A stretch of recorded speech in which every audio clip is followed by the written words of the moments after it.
கிறிஸ்துவுக்குள் பிரியமுள்ள சகோதர சகோதரிகளே, பலன் தரும் தேவன் எபிசோட் 1155 கர்த்தரை துதிக்கிறேன், மகிமைப்படுத்துகின்றேன். இந்த நாளிலும் சங்கீதம் 119:72 பின்பகுதி சொல்லுகிறது, வேதமே எனக்கு நலம். வேத வார்த்தைகளே எனக்கு நலமானது. ஒருவேளை நீங்கள் பாதிக்கப்பட்ட வாழ்க்கைக்குள்ளே இருக்கலாம். அது வியாதியோ, கடனோ, தொழில் நஷ்டமோ, வியாபார நஷ்டமோ, வேலை இல்லாமையோ அல்லது வேலை பார்த்தோ ஏதோ ஒன்றிலே நலமின்றி இருக்கலாம், சமாதானமின்றி இருக்கலாம். சங்கீதக்காரன் சொல்லுகிறான், அப்படிப்பட்ட சூழ்நிலைகளிலே வேத வசனம் உங்களுக்கு நலமானதை செய்யும். வேத வார்த்தைகள் உங்களை நடத்தும்.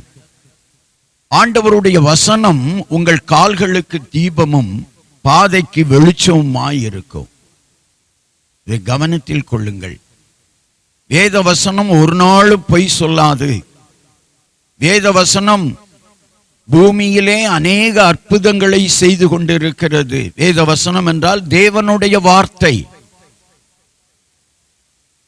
மற்றவர்களுடைய வார்த்தை எப்படியோ அது நமக்கு தேவையில்லை. ஆனால் நம்முடைய ஆண்டவராகிய இயேசு கிறிஸ்து அருளிய வார்த்தைகள் உங்களுக்கு அற்புதத்தை செய்யும். 100க்கு அதிபதி சொன்னான், ஒரு வார்த்தை சொல்லும் கர்த்தாவே, என் வேலைக்காரன் சுஸ்தமாவான் என்று சொன்னான். இந்த வார்த்தையின் மீது நம்பிக்கை வைத்தான். 119 சங்கீதம் 92வது வசனத்தில், உம்முடைய வேத வசனம், உம்முடைய வேதம் என் மன மகிழ்ச்சியாய் இராதிருந்தால் என் துக்கத்திலே அழிந்து போயிருப்பேன் என்று சொல்லுகிறான். வேத வசனம் துக்கத்தை மாற்றுகிறது, துயரத்தை மாற்றுகிறது. ஆண்டவருடைய வார்த்தை உங்கள் ஒவ்வொரு காரியத்திலும் உங்களுக்கு உதவி செய்யும். எனவே வேத வசனத்தை மறந்து விடாதிருங்கள். கண்களை மூடி ஜெபிக்கலாம்.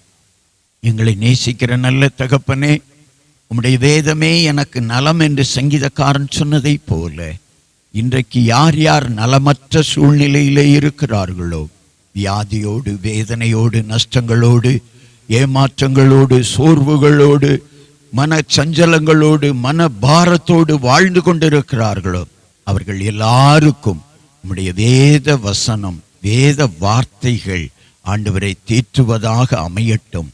கற்றுக்கொள்ளுங்கள் வேத வசனத்தை, கை கொள்ளுங்கள் வேத வசனத்தை.